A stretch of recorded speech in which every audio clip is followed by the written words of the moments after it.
I'm Hemant Mehta. And I'm Jessica Blimke. And you're listening to the podcast for FriendlyAtheist.com. You can now listen to all of our episodes and see show notes at FriendlyAtheistPodcast.com. By the way, we now have a merchandise shop on the website. So if you want your podcast swag, and you know you do, go to our website and click on the store tab.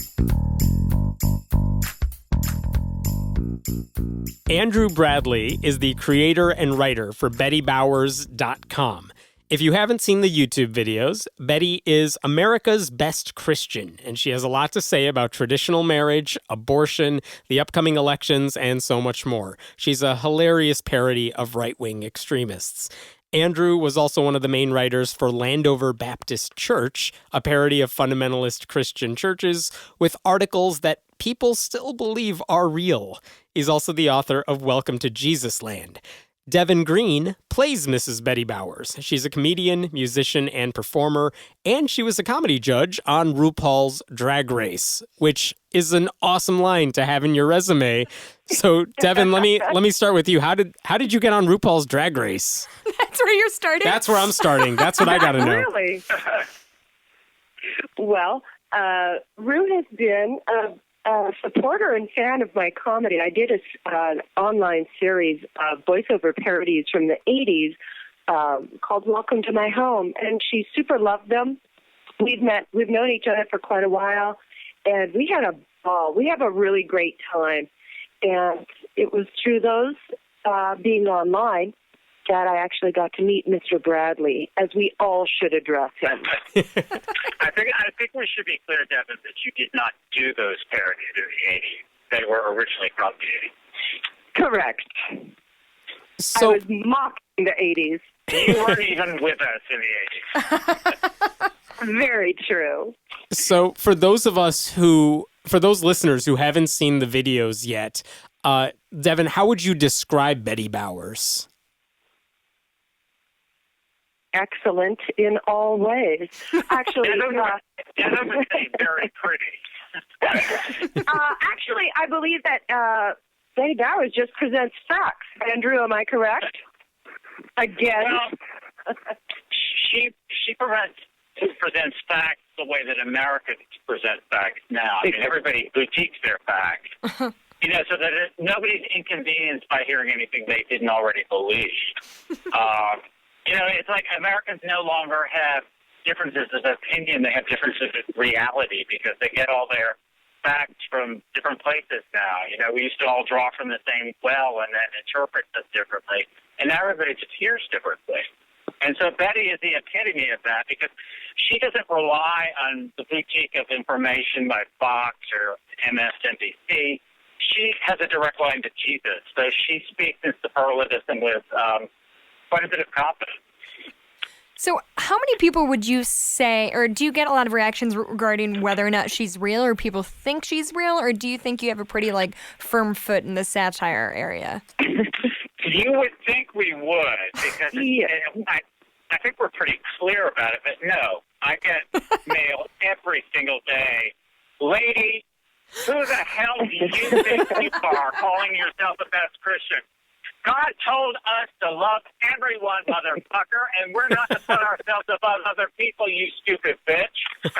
Wait, so to add to all of this, I get marriage proposals, death threats, and am I a biological female? Oh, my God. All of which are in the exact same email, which makes it even tougher. Yeah.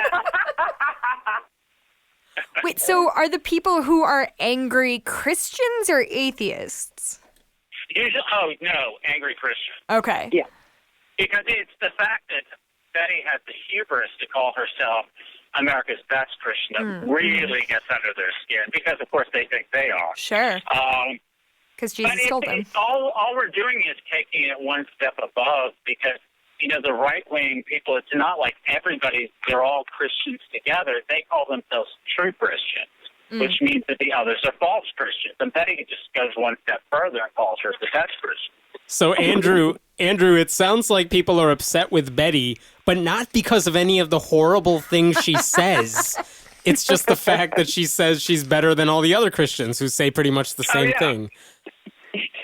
Well, I mean, no. I mean, people do object to things that she says, like when Betty talks about how much God just thinks abortion and slavery is fabulous, then we get some blowback from things like that. I mean, the biggest blowback we get, oh, you think you're so clever, mocking Christianity. I'd like to see you do that to the Muslimic. Oop. Yikes. How do you know when you're pulling at the right Christian strings here? Because you can kind of impersonate this modest look, and you can kind of impersonate the rhetoric. But how do you know which aspects of fundamentalist Christianity are worth satirizing? Well, the bottom line is that Andrew and I, we've done hand drawings, we've done voiceovers. We try it on, and if it makes sense to us.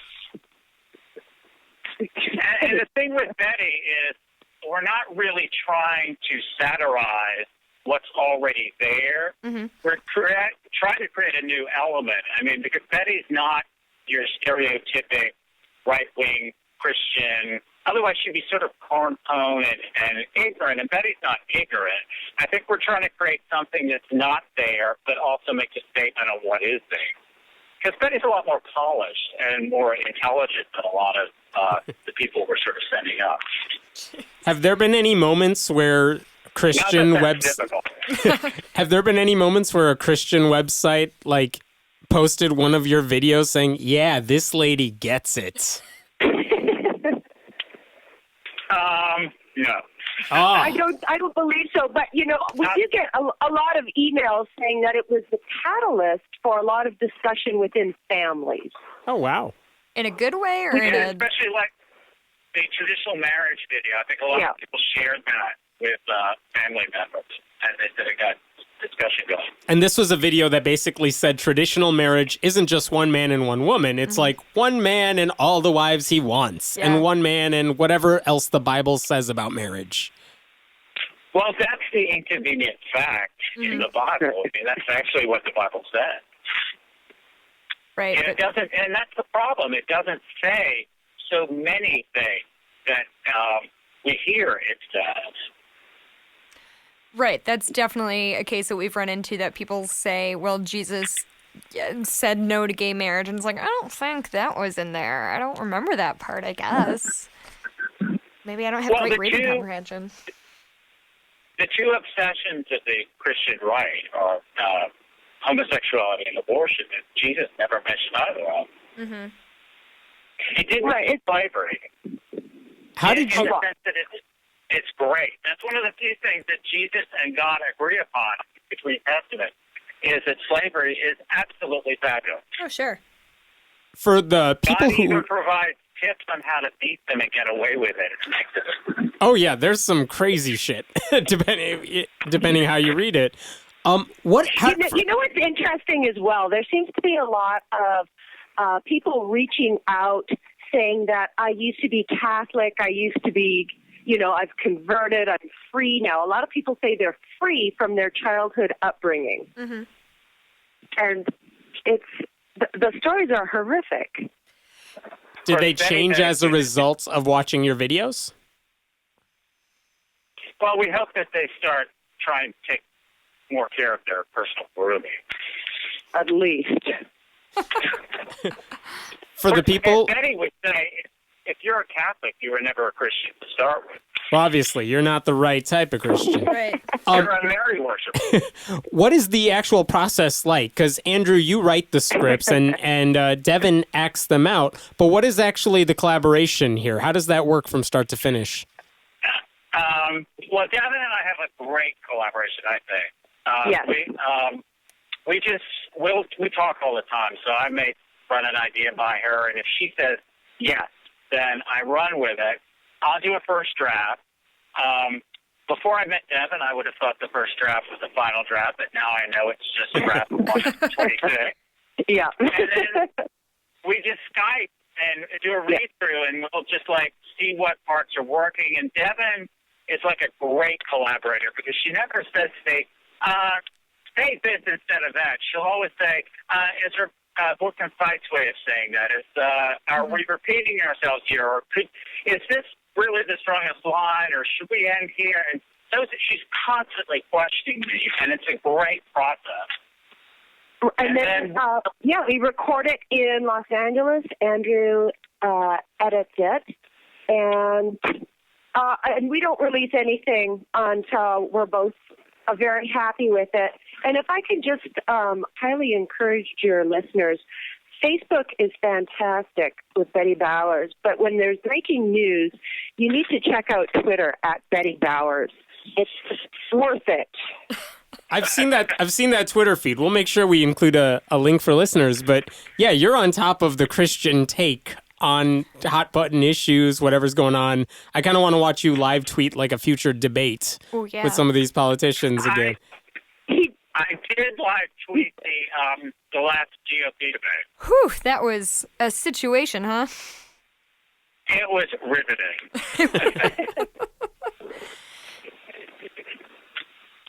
Well, it moved us to do, I don't know if it was our last video or second to last video, but Betty Skyping with Trump. I think that was the last video we saw, yeah. Yeah, we were moved to do a character assassination. Yes. And every word be truthful. Yeah. And there's certainly more to come. Sometimes we do 8 or 9 minute videos and sometimes 30-second videos. Absolutely. And people complain that the 3 minutes are too long and the 30-second ones are too short. We can't win. Well, it's YouTube. It's no one's going to be happy about anything. It's the internet. Everyone it's the has internet. an opinion. Exactly. When did you guys know the character was actually striking a chord with viewers? Was it one particular video, or how did you know, like, oh, yeah, we've hit something big here? Probably, Deven, was you referring to the marriage video? Yes, traditional marriage. Mm-hmm. And then it seemed to develop something in both of us. The great thing is that the audience has grown with us as we've grown. And if you look at Andrew's memes, they're just bloody brilliant. You know, those memes are passed around, and some are just so devastating and awe-inspiring. It's very fascinating, though, to see traditional TV touching or visiting the areas that we had already sort of gone very in-depth on. Mm-hmm. So where did the name... I'm sorry, I didn't mean to cut you off. No, you go ahead.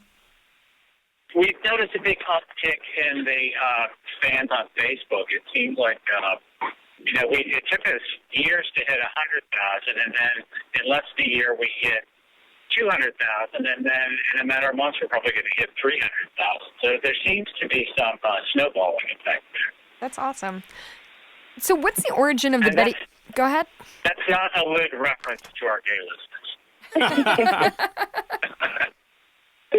We just really put out. Obviously. There we go. So is the Betty Bowers name like a tip of the hat to something? Where did that come from? Well, I'm sorry. The Betty Bowers name? Yeah, what's the origin of that? Well, it's from the Supreme Court case, Bowers versus Hardwick. That's where the surname comes from. And that was a big case against gay rights. And then it's the alliteration, and I can't say more than that without risking a lawsuit. But I will tell you this: if you have Betty Bowers on your Google alert, it's an old-fashioned name, so there's an obituary every single day. Oh no! No. Your character dies 1,000 deaths a year. Like flies. Oh man! Oh, that's too bad. A lot of them crochet and have craft shows. Oh, bless their little hearts. And there's your next video. Andrew, I have a question about Landover Baptist Church, because this used to be, they used to provide a lot of updates month after month, and then it just kind of stopped a couple of years ago. What happened to that website? Yeah. Because I still get emails to this day from people saying, I saw this, you should write something about this. And it's like, dude, this is Landover. This is a satire from years ago. How do you not know this yet? But what happened to that website? The website was run by Chris Harper. He was the editor. I got involved in that just because he did this Christian testimony contest, and I sent in the testimony, and then he contacted me and asked me to start writing with him, which I did.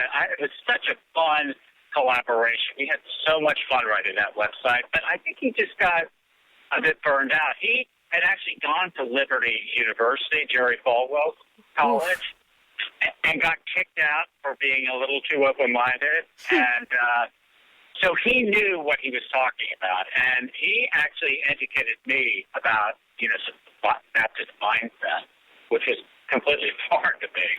Yeah. Yeah, the weird thing about that website is they would post articles about how certain things are going to send you to hell for all of eternity. And I would imagine Chris, more than a lot of people, would know, like, this isn't really that far off the mark, and that's why it's so believable. Be at all. It really wouldn't be. I mean, he would draw a lot from what he had heard in his family and at school. And one of the things we used to do at Landover is we would get so much hate mail, and we would publish the best of it every month. And it was a fan favorite. Well, it sounds like such a good example of like a Poe, that something is so close to like it's just walking that line between satire and like, oh, this could be real completely. Well, it was really well-informed satire because Chris went to Jerry's University, and one of the other writers, Eric Walker, he had gone to Baylor and had taught there, and he really knew his stuff. So they knew what they were talking about. What was his goal? Was it just to kind of entertain people, or was he trying to work out some angst? Well, I mean, with Betty and I think with Landover, we tried to make the main goal to entertain people. Because we felt like if that was a secondary goal, we would get a little shrill, and we didn't want to do that. But I think he probably did have an axe to grind, and rightly so. Sure. Yeah, and then there's a little departure recently when we covered Goodwill Industries. I don't know if you'd seen that video. I don't know if I've seen that particular video. That would be shocking that you would do an interview and not have seen that video. I've been doing weeks of research. Don't worry, we'll post a link to You're it. even looking at notes to quote from already. I have every transcript of every video you've ever created right in front of me. Yeah, it's been a lot of sleepless we did a nights. takedown of Goodwill. Betty took umbrage with them pretending to be a religion, because it's religion's job to trick people into giving donations for nothing so that they can make money off. Yikes. Have you seen anyone try to imitate what you guys are doing? Because that particular way of satirizing fundamentalist Christianity. Peter Colbert. Yeah. Yeah. He totally took it from you guys, right? And Andrew, I think Andrew and I agree there's just simply no competition. Obviously. Well, you're the best for a reason. So where do you... Jesus thinks he's a competition to Betty, but Betty, of course, knows otherwise. I've seen these billboards. I know a lot of college Christian groups do this thing where they have these slogans that say, "We are number 2." And the whole goal is anyone who reads it is like, well, who is number 1? And the answer is Jesus. I would love to just see the part where Betty Bauer steps in and says, "It's me." I hate that so somehow. much. I've never heard of that. Betty said, Jesus said, "He who is without sin cast the first stone." And Betty always says, "That will be me."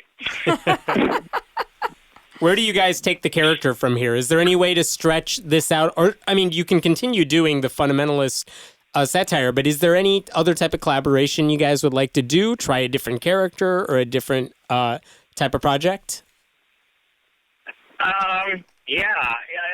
To all of the above. I think there's definitely a lot more life than Betty. We've got a lot of ideas for new types of videos that different from what we've done in the past. And there's an election coming up. There's an election coming up. So Betty is always busy in elections. And there'll probably be a new Betty book coming out probably next year. Oh, awesome. And what's the collaboration for that like when you guys are working on a book? What's the collaboration like when you're writing one of those? Simon & Schuster published that. Hold on 1 second, Andrew. Andrew, can you say that again? No, because you cut out, and I want to make sure people hear. Oh, I don't know if you hadn't heard me or you just wanted me to repeat it for a publicity thing. It was just so well stated. It's not beyond me. What I said, Deven, was that I have a book for sale. Oh. And it's called, and it's called What Would Betty Do? That was published by Simon & Schuster. And it's and this was actually before I met Deven, although it's difficult to imagine the time before Deven. Must have been a very sad time. So there'll probably be another book, but it won't be similar to that book that was done. So wait, you wrote What Would Betty Do before you met Deven and actually had that character going? Oh, yeah. I had Oh, did we lose him? Come back, Andrew. Andrew. Deven, can you still hear us? Well. Okay. We're better off without him. It's going to be a threesome. Oh, there he goes. We'll try to get in touch with Andrew again, but Deven, when did you step into that character then? Well, no one had done a video. And so I think with the upcoming book, so we just started creating the videos together. And, we don't live in the same city. To all of our listeners, Andrew's phone disconnected and we were unable to get him back on the line, but we will continue this conversation right now with just Deven Green. What projects are you working on coming up soon, whether it's Betty-related or not Betty-related? Well, I do an awful lot of live music shows. I'm actually headed out east, and I'm the spokesmodel for OCC Makeup. So I have an absolute ball doing that. It's been, look, I lead a pretty great life because I wake up every day and I do what I wish to do. I say no to stuff I don't want to do. I'm comedy-based, so I would never say, I would never take any role saying, not without my child. Have you ever been nervous of any blowback about the Betty character in terms of your career? It's always, that's a great question, Jessica. I would say that it's always against the character and not me, but I am very mindful.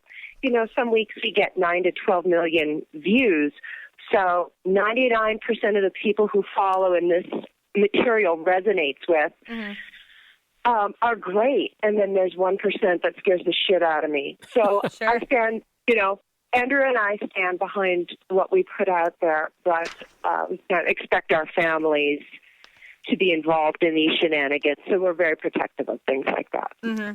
Absolutely. Well, thank you so much for joining us. And when you talk to Andrew, tell him we are sorry his phone fell off the face of the earth.